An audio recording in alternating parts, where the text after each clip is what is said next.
All panels are exciting, but I think this is going to be one of the most interesting of the day because we're talking about brand new technologies, brand new approaches, but at the same time, this is where the nuclear industry began.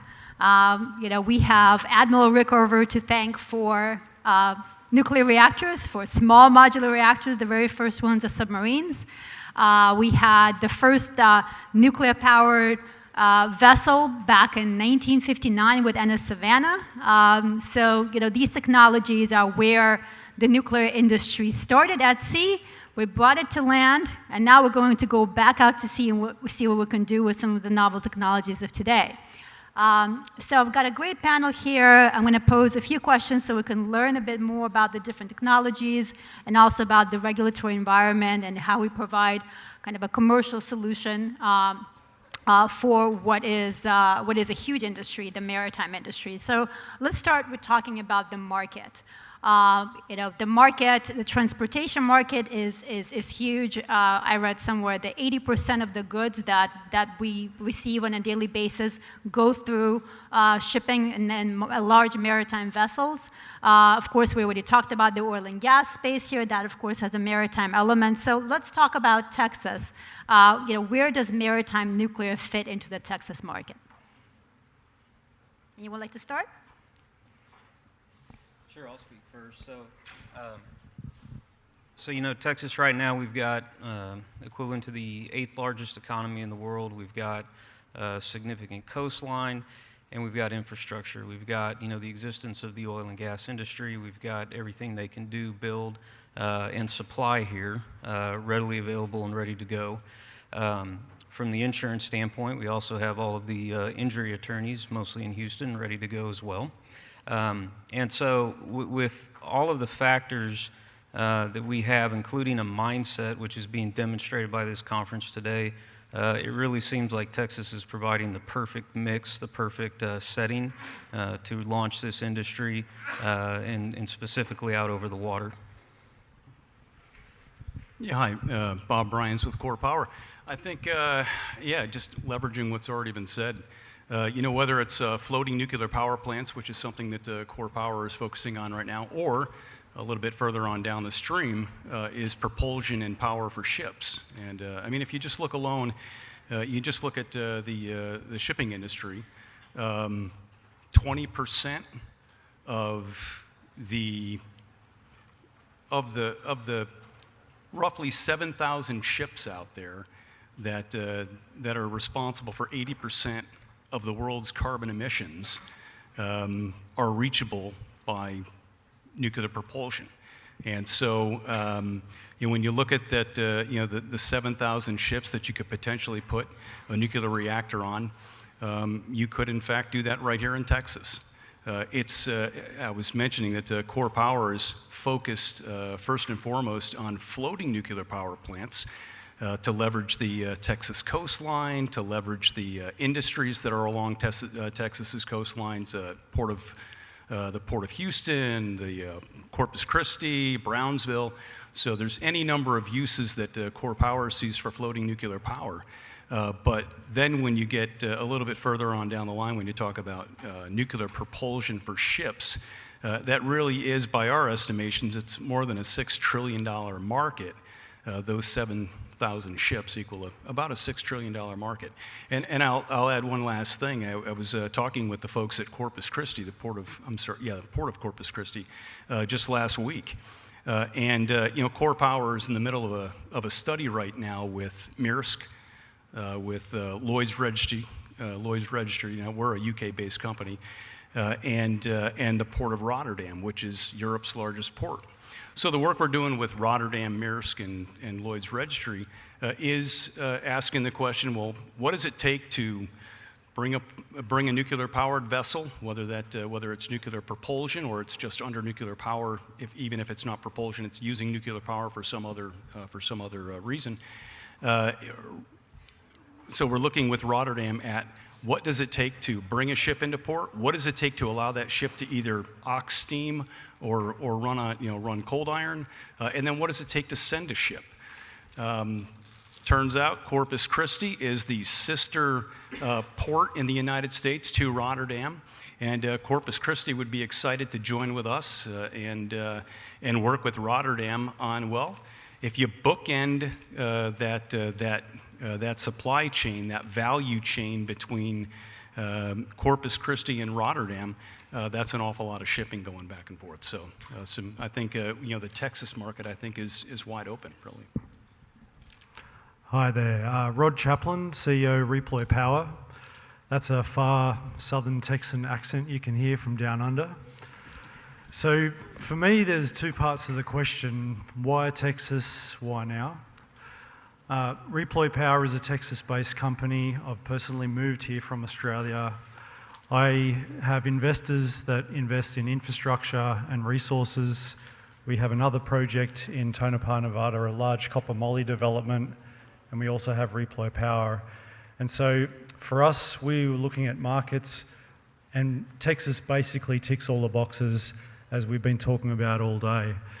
It's got an open market, very, very similar to Australia in the sense of how easy it is to be interconnected, dispatchable and so on. It's also got demand from the coastline to industrial to data centers to a whole bunch of new areas that are coming through. So for us, it's that diversity of demand that is really exciting, as well as the investments that are coming in the ERCOT, potentially with things like the 765 kV grid is very, very exciting. The university system here for me was one of the game changers. A&M's been a big theme today. We've got 2 projects going with A&M. We've had 5 graduates working on REPLOY Power, ocean engineering and in nuclear. We want to continue growing that. The other thing for us is the culture and the community of Texas. So Texas is generally accepting of energy development, and all of our market interaction has basically found it to be relatively consistent compared to other places. So Texas is a really good place to start. The third thing I'd say is the capability. So the offshore oil and gas industry, the capability we have in Houston around fabrication, engineering, the tech industry here in Austin. So for REPLOY Power, I'll just explain a bit about who we are. We're entirely focused on large-scale bulk power at the high voltage interconnect, bringing that power onshore or bringing it behind the meter in the port. For us, we're going to deploy light water reactors for our initial design. Dr. Steve Herring, who's here, was our original designer out of the Idaho National Lab, and our investors have been working on this for 10 years. We started the commercialization in 2022, and our goal is that in the future, as other types of high temperature reactors become available, we can deploy those too. Our view is that the light water reactor has 17,000 reactor years under its belt. If I'm going to sign a power purchase agreement with liquidated damages, I want to know the reliability of that power plant. So that's where we're starting, and in the future, when the high temperature reactors are available, we'll deploy those too. And I guess, look, more esoterically, the last thing I'd say is Texas is inspiring. I mean, we're launching rockets out of Brownsville now. Just look at what we've done in the Permian over the last 30 years. We've got the Gigafactory here in Austin. We've got the tech industry. And look at what we're doing in Houston around modular fabrication and the oil and gas industry. So I look at Texas and there's really nothing that can't be done here. And so that really wraps it up for us. Thank you so much. Oh, you might borrow this one. 3 mics and 4 people. I'd like to just follow up a little bit, Rod, go back to you to talk a little bit more about your technology. So you mentioned light water reactors behind the meter. Can you tell us a little bit more about where the reactor is going to be located? What are you looking for as far as a deployment timeline? Yeah, so the fundamental principle of REPLOY Power is we centralize our manufacturing, we deploy, and we redeploy, hence REPLOY. And we're looking at standardization, one design, build an entire 300 megawatt E plant in one factory, and deploy that in a marine environment. All of the servicing, heavy maintenance and fueling is done The way that we've been doing it 70 years in the Navy, it's a back-to-base model. And that allows you to centralise all of your engineers, all of the fuel management, and really the main thing at the end of the day is it's about cost and flexibility. So we've just finished a significant overnight capital cost study with Black & Veatch, who's been our Tier 1 engineering partner for around 2 years. And I'll say this openly here, we're absolutely convinced that at the bulk interconnect, marine nuclear will be the cheapest nuclear power. So I'll just say that again, at the bulk interconnect, marine nuclear will be the absolute cheapest. And you might say, well, hold on, you've got all these marine issues, you're out in the ocean or you're behind the meter in a port. Yeah, it does bring new issues, but what it removes is 99% of the concrete workforce that starts and stops and moves all over the place. They're all in one factory. And so when you put that all together, and as well as much shorter financing times, because you can build a 10,000 tonne Handymax size vessel in less than a year, you put that all together, you ultimately end up with a very, very low cost of capital and a lower operating model. Great, thank you so much. Be a similar question to Bob. You're focusing on, Core Power is focusing on molten salt reactor technology for nuclear propulsion. Can you tell us a little bit more about what you're working on? Yeah, and I'll throw the timeline in there. But let me back up a little bit. Before we get to the molten chloride fast reactor that we're working with TerraPower, Southern, Hyundai Heavy Industries, and Orano. We're also working with another reactor manufacturer on a heat pipe design. Now, Core Power, if you look at our website, or anybody who works at Core Power, will tell you we're reactor agnostic. But at some point, we've got to settle on something, and we have. So 2 different designs. One is a heat pipe reactor, which will be our primary design for floating nuclear power plants.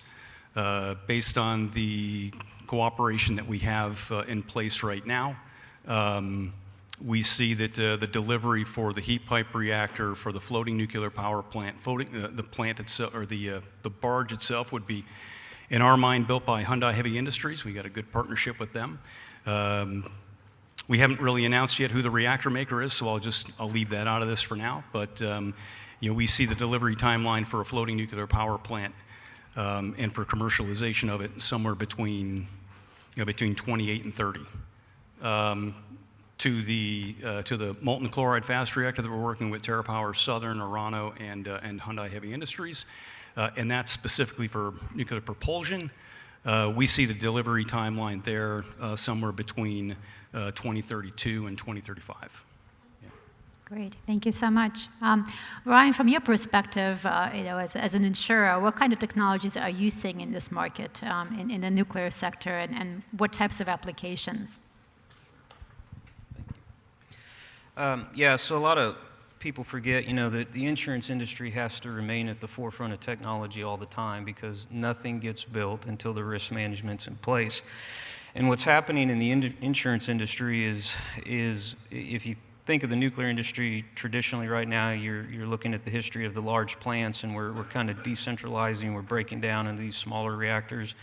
It's a parallel in the insurance industry. You have the ANI and NEO, for example, the traditional nuclear insurance carriers, they've got their pools. But NEO, for example, is a mutual. You have to be accepted. You come in as a non-member. You have 3 to 5 years before you can be voted to be accepted and then participate in the pool. So it's really a wonderful accomplishment to get to that point. But in the meantime, you've got to bridge those gaps. And so, again, with ANI and NEO being kind of a parallel to the larger plants, now we're seeing more and more carriers wanting to come into the marketplace, making it more competitive and helping us spread the risk and helping these developers in their costs. As far as the technologies, we're seeing an array of things. Just anything under the energy transition umbrella is, substantial, from hydrogen to carbon capture and, of course, nuclear. And we have different ways we can help you guys as project developers up front, but you really have to get us involved early because we are having to literally re-educate the insurance carriers who have, for decades, just been into the habit of nuclear exclusion, nuclear exclusion, nuclear exclusion. They don't even want to talk about it. And as an example of that, we participated in the ACES Delta project in Utah, which to date is the largest hydrogen project that's been launched and is under construction. I think we had 16 carriers respond interest, and one of the first questions we had from an underwriter was, oh, so you would like me to insure the Hindenburg? And it's like, no, time out, hold on. So we're seeing the same thing with nuclear, but with the technologies that are coming, one of the neat aspects or products we have to help you guys is called technology performance insurance. So once we get to that point where you as developers know you've got a few projects coming and you feel confident you're in that runway, we can have that conversation. So Bloom Energy was one of the early case studies of that product, and what that is the reinsurance companies will do a third-party assessment, their own underwriting, and if they like what they see and they accept your technology, they will actually come in with their balance sheet and back your warranties, back your guarantees, and you can imagine how much that makes lenders and investors feel a little more warm and fuzzy, especially when something is considered new and cutting edge. So really a lot of neat things we're seeing and getting to do. Great, thank you for that perspective. So insurers, I'm sure, also look at the legal and regulatory feasibility of commercializing these technologies. Can you tell us, from your perspective, what are some of the key legal and regulatory risks, challenges in deploying nuclear maritime technologies? So, you take Texas, focusing on Texas, you get into the coastline here, you've got the state, you've got the NRC, you've got the Coast Guard, you've got varying, parties that are all kind of crossing over now and trying to figure out in different ways who's got what and who needs to do what and so on and so forth. We, 2 years ago, started a cohort group that's been an ongoing conversation with leaders from the industry in a variety of backgrounds, from academia, from private industry, from the military. And the reason we did that is because we have a substantial book of business in the logistics and the cargo ship fleet, and we want them to be successful, and we know this is coming. I'm sure at Core Power they're aware that, right now to operate some of these large cargo ships with the bunker C is running about $64 million a year. It's estimated that with molten salt reactors, you might be able to drive that cost down to around $4 million a year. So you're talking about, a very justifiable economic model.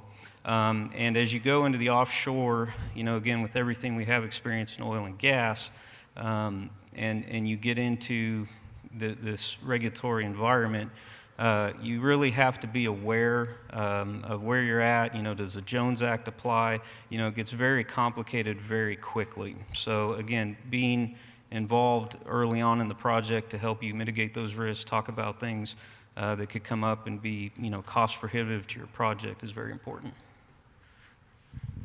Thank you, Brian. Bob and Rod, the same question to you. What are your companies seeing as some of those challenges? Yeah, before I joined Core Power, I was chief of staff to one of the commissioners at the NRC, and I don't once recall maritime, new nuclear and maritime coming up. But after leaving the NRC and hearing Mikhail Bo, who's my CEO, speak in London about new nuclear and maritime, I thought, wow, as a retired Navy guy, this is some pretty cool stuff. I mean, this is interesting. Why isn't it that anyone's really talking about it? And of course, there are plenty of people talking about it. It was just not really being talked about at the NRC. So, since joining Core Power a year ago, but my eyes have really been opened. Mick Hall, if he were sitting here, he would agree with Brian that look, this is really about insurability and liability, and that was Mick Hall's background in the shipping industry before before he started Core Power. But that's why really that's why we've decided on although reactor agnostic, that's why we think the heat pipe and the molten chloride fast reactor is a good bet for operating at sea. We've done a lot of work with MIT and others, and we think that it is the best. Now, talking with the NRC, I've had plenty of conversations with the NRC since, and from a regulatory standpoint, matter of fact, I had a conversation with the NRC last week before coming here, And I was told, look, we think that we have the right people in place, and the right, there still is some requirement for regulatory reform. We're going to see, more changes with Part 53.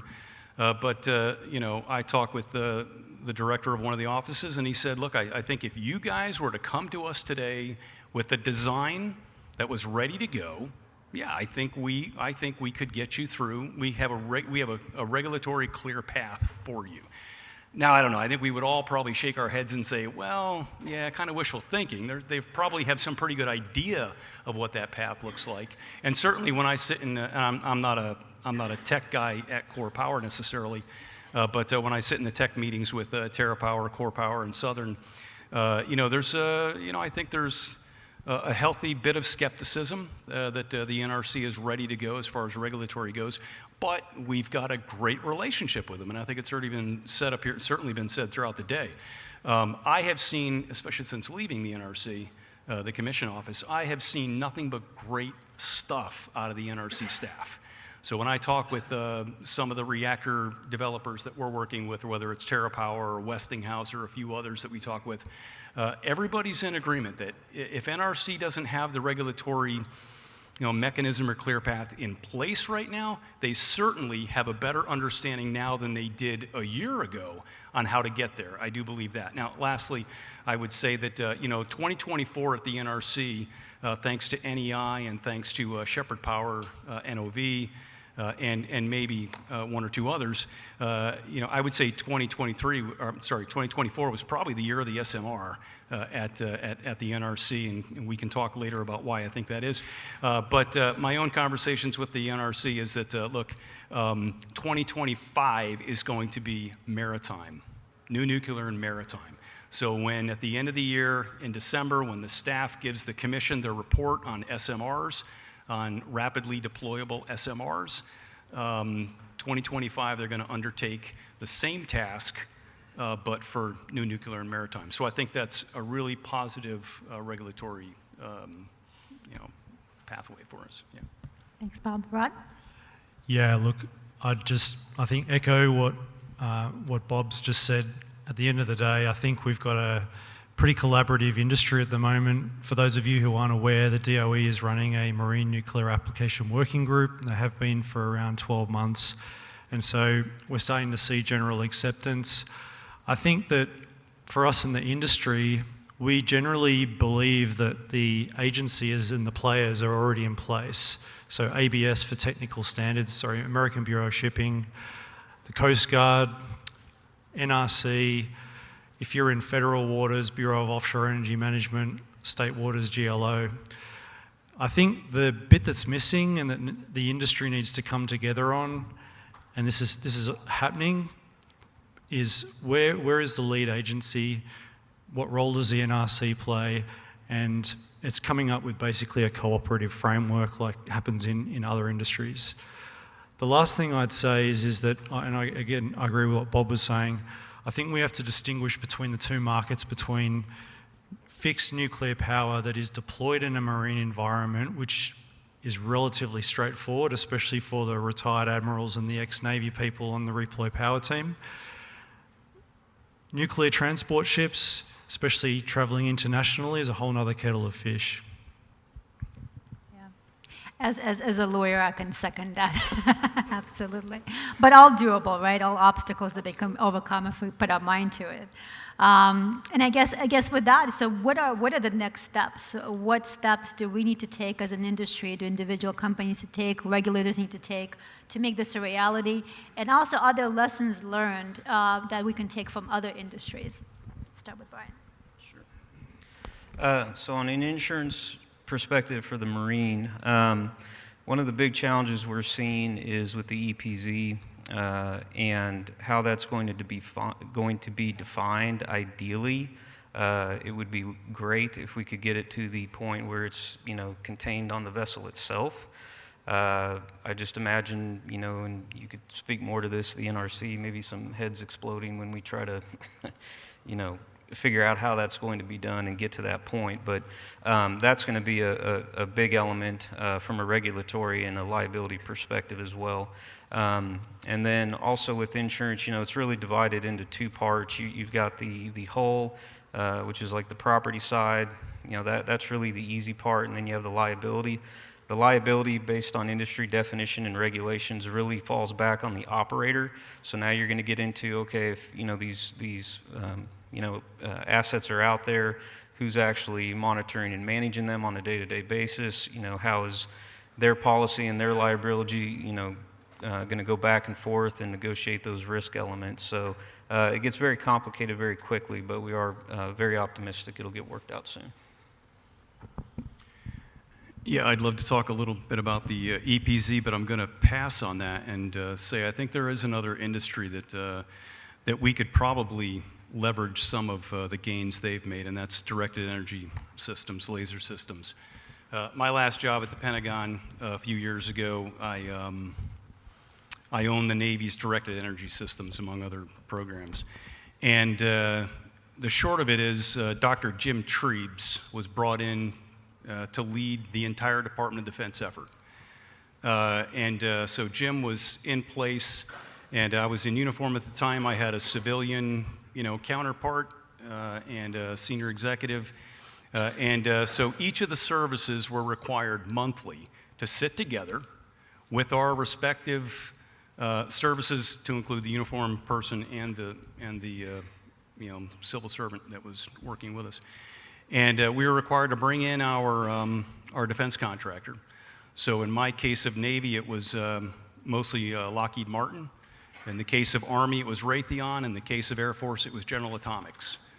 So the services and the contractors had to come in and report to Dr. Trebes. And Jim said, until you lay your programmatic schedules until you overlay your programmatic schedules on top of one another, and we figure out where we can shave off time through learning from one another, through combining milestones, et cetera, you're not getting any money from the Department of Defense. And so we did that, and the short of it is we saved about 5 years off of the first delivery of the type of laser systems that we needed in the Army. Really 3 years off the Army delivery time, 3 years off the Navy delivery time, 5 years off the Army delivery time, and probably 3 or 4 off the Air Force delivery time. So I think we need to put somebody in charge, and I think probably it should be somebody within DOE, or frankly, it could be DOD. So, yeah. Great example. Rod? Yeah, so other industries, the obvious ones are things like offshore wind and things like progress in HVDC cabling, control systems, obviously the oil and gas industry here.